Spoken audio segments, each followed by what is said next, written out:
Hello, this is Talking Politics with Nistula Hebbar on the Hindu's YouTube channel. This is a show where we bring you news that has made headlines in domestic politics in the previous week. Basically, we unpack it and try and make sense of it going ahead. Now, this week, the Supreme Court of India pronounced judgment on a petition asking that same-sex unions be accorded recognition under Indian law. And it saw Chief Justice of India D.Y. Chandrachud being in an unusual situation of being the CJI and even then being in the minority opinion in this judgment. What is it all about? Let's go ahead and unwrap this riddle.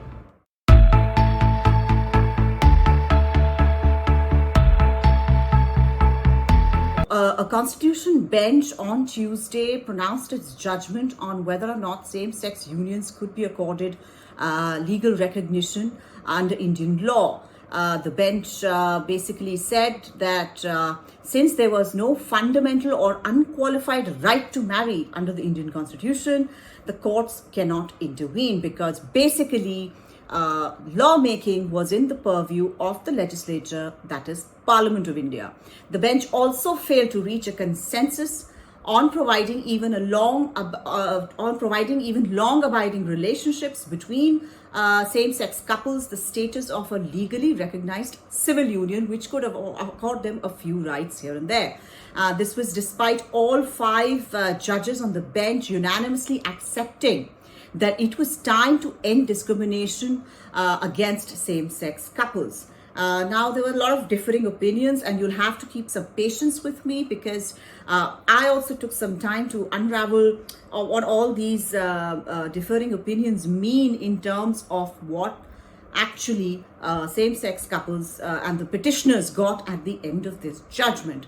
Now, Chief Justice of India D.Y. Chandrachud, who became minority on the bench with Justice Sanjay Kishan Kaul, declared that same-sex couples or queer people have the fundamental right to form relationships, and the state was obligated to recognize and grant legal status to such unions so that same-sex couples could avail the material benefits provided under the law.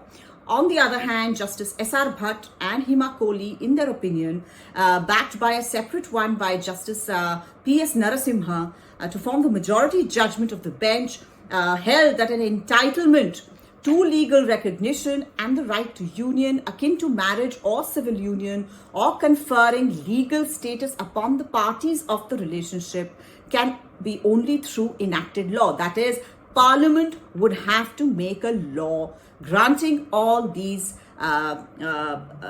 recognitions of rights to same-sex couples. It was not in the purview of the court. The bench refused to tinker with the Special Marriage Act, as you can see in the previous episode that I have done on same-sex unions and this particular legal challenge. The petitioner said that Special Marriages Act basically had not specified the gender of people marrying. So, there could be a little bit of a tinkering here and there, and same-sex unions could be given legal recognition, but the bench refused to tinker with it. Chief Justice Chandrachud said that it was within the legislative domain to rid the 1954 Act, the Special Marriages Act, of its institutional limitations. But while Justice Bhat found that petitioners' plea to read various provisions of the Act in a gender-neutral manner, as I said before, so as to enable same-sex marriages was unsustainable. So the majority view held that the Apex Court judgment decriminalizing homosexuality in 2018, that is Section 377, did not extend to the legal recognition of queer unions. Now, in his minority opinion, the Chief Justice held that the right to form a union was a feature of the fundamental right to choose partners and lead a dignified, meaningful life. Equality cannot be denied to same-sex couples on the basis of their sexual orientation, he said, emphasizing that queer persons have a right to form abiding relationships. He held that queerness was a natural phenomena, neither urban nor elite, adding that the conception of marriage was neither universal nor static. Now, Justice Kaul agreed with the legal recognition to same-sex relationship was a step forward towards marriage equality. He noted that legal recognition aids social acceptance, which in turn increases queer participation in public spaces. Through the medium of legal recognition, queer persons will have a greater opportunity to be seen and heard in ways not previously possible. He said that the next step in due course would be to create a regulatory framework or an edifice of governance to give meaningful realization to the right to enter into a union, whether termed as a marriage or a union. Both judges urged the centre to constitute a high-powered committee to set out the scope of benefits available to such unions. The majority opinion, however, held that previous judgments in the Supreme Court have established that queer and LGBTQ plus couples too have the right to union or relationship, be it mental, emotional or sexual, flowing from the right to privacy, right to choice and autonomy.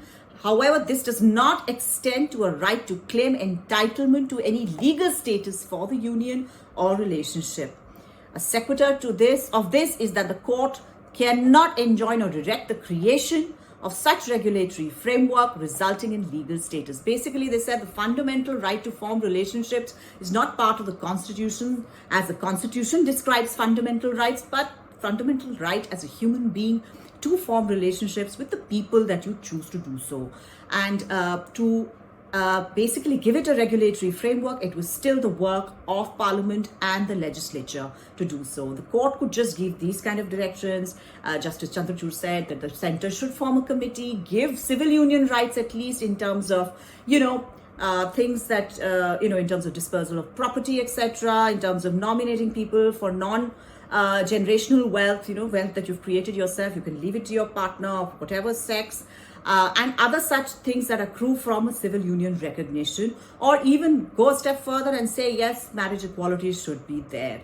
But they said it is not in our purview to do so. Justice Narasimha agreed with Justice Bhat and said that a right to a civil union or an abiding cohabitation relationship conferring a legally enforceable status cannot be squeezed to the fundamental rights chapter of the Constitution, which is what I just explained, that as a human being, you were free. That was a fundamental part of your human experience to form relationships with people of any sex, but that was not what was there in the fundamental rights that were guaranteed under the Constitution of India. To add this in terms of legislation was the part of the Constitution. He also said that although Justices Bhat, Kohli and Narasimha said it was necessary to eliminate the discrimination against non-heterosexual unions, they held that the court could not, as I said before, mandate to the state that they must grant legal recognition to such relationships. Basically, he said, Justice Narasimha said that the creation of new social institutions like same-sex marriage or civil unions and consequent reordering of societal relationships or polycentric decisions, that is, they just didn't lie in the purview of just the court or just the parliament. Everybody, it cannot be rendered via the judicial gavel. Parliament has to legislate because it has democratically elected members of parliament, elected from within society, and that should be reflected in terms of the law that a particular society or a state is expected to follow. Some rights activists claim that they were disappointed in the way that the Supreme Court had passed the ball to Parliament.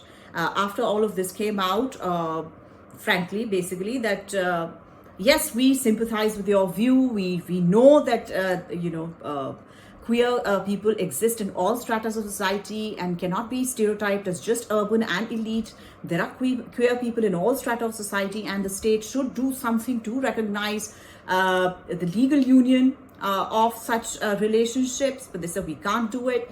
So petitioners and some of the rights activists who have been at the forefront of asking for these rights, moving the needle on these rights, they said that they were disappointed because currently Government of India has a ruling party which was, they said, inimical in terms of recognizing and regulating marriage equality. They said that right now the government did not seem to be in favor of doing so, and therefore with the judgment, with the court saying that leave it to Parliament, you're leaving this to a Parliament which is not likely to go ahead, which is not likely to take even your suggestions on board.